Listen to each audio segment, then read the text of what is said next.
जिस तरह से किसी दलित को उसकी जाति के संबोधन से पुकारना अपराध है, वैसे ही मुझे भी ये अपराध लगता है जब कोई मुझे ब्राह्मण कहकर पुकारता है, क्योंकि ये लोग जो इस तरह की बात करते हैं ये हिटलर की औलादें हैं, ये हिटलर के चेले हैं। हिटलर ने पूरे विश्व में नरसंहार करवाया था, ये भी नरसंहार चाहते हैं, ये जनता का कोई भला नहीं चाहते।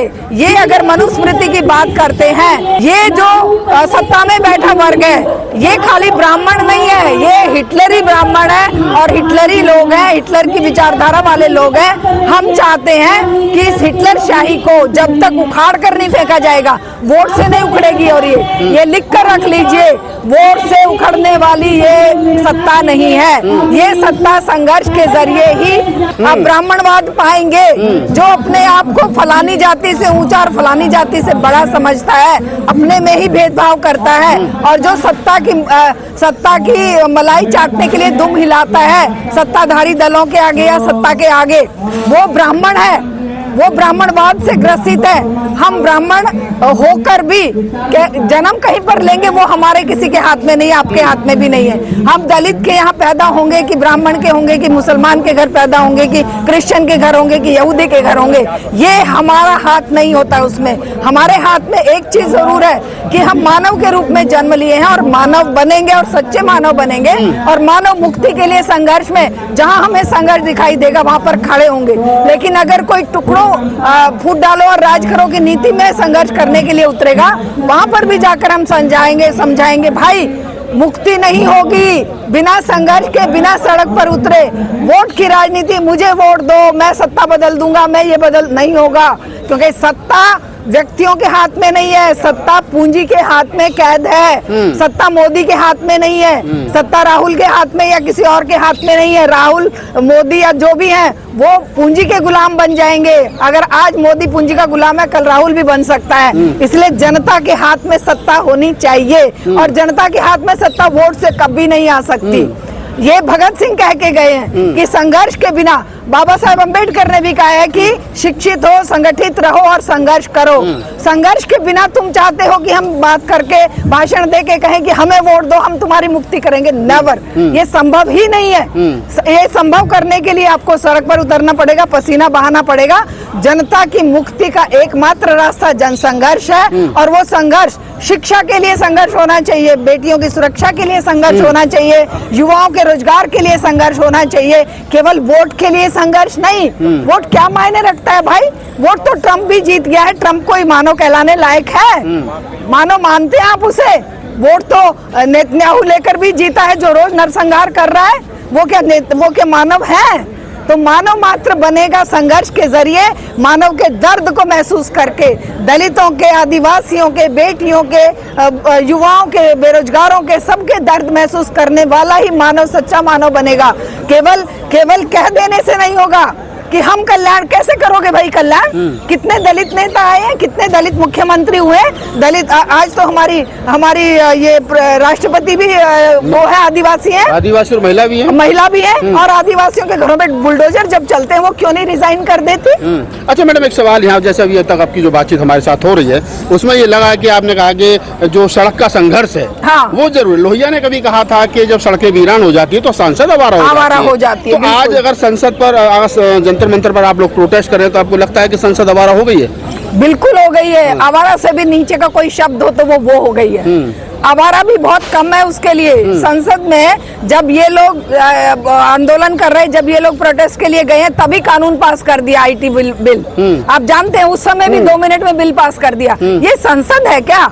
ये तानाशाही का अड्डा है, पूंजी का अड्डा बन गई है, क्योंकि पूंजीपति आज जो चाहेगा वो करवाएगा। और हम लड़ रहे हैं कि वोट की राजनीति, संघर्ष की राजनीति पे आओ भाई। ये आप कह रहे हैं संघर्ष की राजनीति पे आओ, लेकिन आप ही के समाज, मैं फिर कहूंगा तो आप कहेंगे कि फिर आप जाति पे ले जा रहे हैं। लेकिन इस देश का जो ब्राह्मण समाज है, जिसको सवर समाज भी कहते हैं कई बार, वो तो कहीं ना कहीं संविधान को भी नहीं मान रहा है, लोकतांत्रिक ढांचे को भी नहीं मान रहा है, जो बुनियादी, जो संविधान की वजह से बुनियादी चीजें मिली है उसको भी नकार रहा है, कह नहीं हमको तो मनुस्मृति चाहिए, हमको तो हिंदू राष्ट्र चाहिए। ऐसे में फिर आपकी बात की जो आपकी जो सोच है उसको कैसे आप लोग कंप्लीट कर पाएंगे? देखिए, आप क्या मानते हैं? मैं फिर से वही बात कहती हूँ, ये ब्राह्मणवाद के शिकार लोगों को हम केवल जाति का ठप्पा लगाए हुए लोगों से कंपेयर नहीं कर सकते। क्यों? क्योंकि ये लोग जो इस तरह की बात करते हैं ये हिटलर की औलादें हैं, ये हिटलर के चेले हैं। हिटलर ने पूरे विश्व में नरसंहार करवाया था, ये भी नरसंहार चाहते हैं, ये जनता का कोई भला नहीं चाहते। ये अगर मनुस्मृति की बात करते हैं, इन्हें पता है कि पूरे के पूरे विश्व में किस परिवर्तन के तहत आज हम आदिमानव से लेके यहाँ तक के समाज में कैसे आए हैं। हमने परिवर्तन किया, सामाजिक परिवर्तन, राजनीतिक परिवर्तन, सभी तरह के परिवर्तन होकर ही यहाँ पर पहुंचे हैं।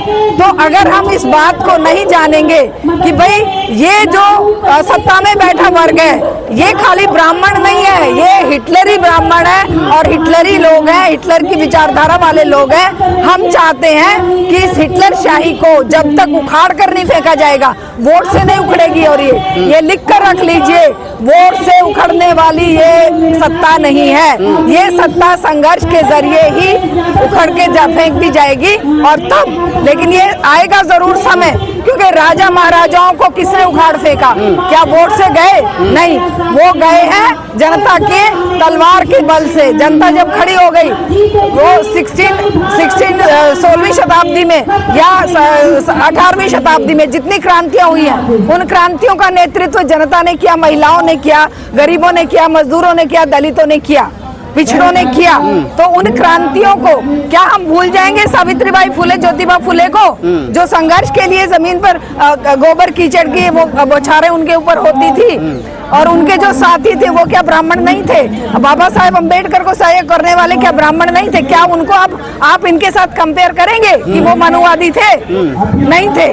वो डेमोक्रेटिक वे में, लोकतांत्रिक वे में, वैज्ञानिक सोच के साथ जनता के बीच में, जनता के भले के लिए, मानव मात्र के कल्याण के लिए, संघर्ष के लिए उतरते थे। हम भी उन्हीं के पद चिन्हों पर आज चल रहे हैं। बाबा साहब डॉक्टर अम्बेडकर के बहुत सारे साथी थे जो ब्राह्मण थे, जिसमें बदंतानंद गोसल्यान थे, राहुल सांकृत्यान थे, वर्तमान में बहुत सारे राइटर हैं, सुरेंद्र कुमार शर्मा ज्ञात हैं, उनकी भी बालू की पर किताब लिखी है।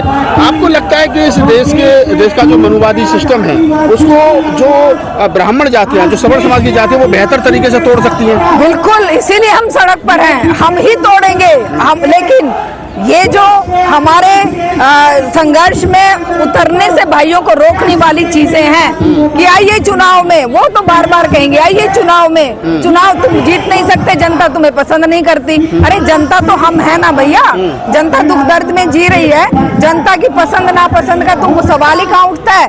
तुम तो जनता के वोट को भी चुरा रहे हो, तुम तो जनता के हक को चुरा रहे हो, जनता के रोजगार को चुरा रहे हो, जनता की शिक्षा को चुरा रहे हो, जनता के खाने को चुरा रहे हो। तुम कह रहे हो कि जनता आए, वो वोट की राजनीति में आए, तो वोट की राजनीति को ठोकर मारनी पड़ेगी और हमें संघर्ष की राजनीति में उतरना पड़ेगा। और हाँ, हमारे जैसे बुद्धिजीवी वर्ग के लोग, जिन लोगों के पास खाने को नहीं है, बेचारे झुग्गी झोंपड़ी में पड़े हैं, वो कहाँ से ये चिंतन लाएंगे? ये चिंतन हम ही लोग ला सकते हैं, सर्वहारा का चिंतन, मानव कल्याण का चिंतन। ये चिंतन जिसकी चाबी भगत सिंह और हमारे ज्योतिबा फुले और हमारे जो महापुरुष देके गए हैं, बाबा साहब अम्बेडकर देके गए हैं, ये चाबी बुद्धिजीवी वर्ग के पास है। वो बुद्धिजीवी चाहे हिंदू है, मुसलमान है, चाहे ब्राह्मण है, चाहे दलित है, वो सब सामने आएगा। लेकिन जो लोग इस चाबी को छुपाए रखना चाहते हैं, जो कहते हैं कि भाई डर लगता है आंदोलन से, आंदोलन में तो डंडे पड़ेंगे, आंदोलन में जेल हो जाएगी, वो लोग कहते हैं कि भाई तुम हमें वोट दो, हम तुम्हारी समस्या नहीं होगी।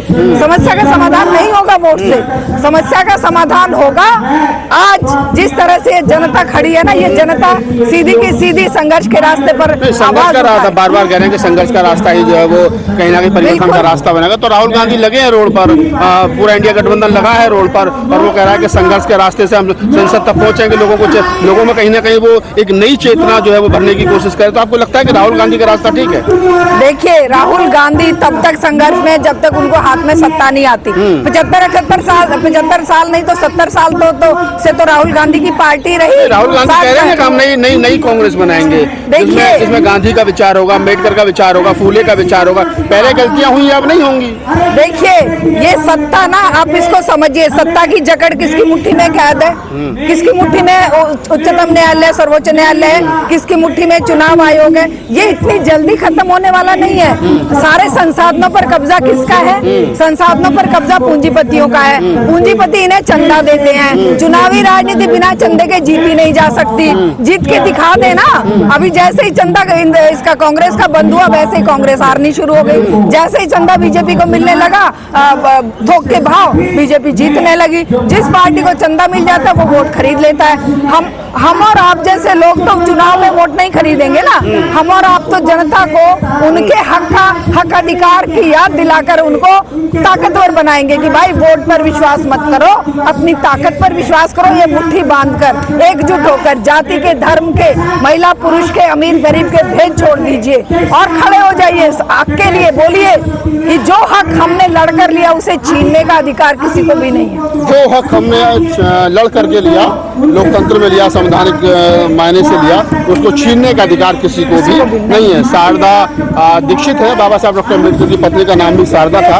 वो भी ब्राह्मण थी और आप भी ब्राह्मण हैं, तो ऐसे भी ब्राह्मण हैं। सारे ब्राह्मण वैसे नहीं जैसे तुम लोग सोचो। और एक रिक्वेस्ट मेरी आप सभी मीडिया वालों से है, जिस तरह से किसी दलित को उसकी जाति के संबोधन से पुकारना अपराध है, वैसे ही मुझे भी ये अपराध लगता है जब कोई मुझे ब्राह्मण कहकर पुकारता है। बिल्कुल, मैं एक सच्चा इंसान हूँ, वो भी एक अपराध है। भारतीय कहकर के पुकारिए, इंडियन कहकर के पुकारिए, कम से कम ब्राह्मण मत कहिए। मतलब देखिए कि कितनी जागृति है उनके अंदर। वो कह रहे हैं कि मैं ब्राह्मण हूँ लेकिन मुझे ब्राह्मण मत कहिए। पूरी ये जो सार्थक बातचीत है, इसके बारे में आपकी क्या प्रतिक्रिया में कमेंट सेक्शन में बताइए। धन्यवाद।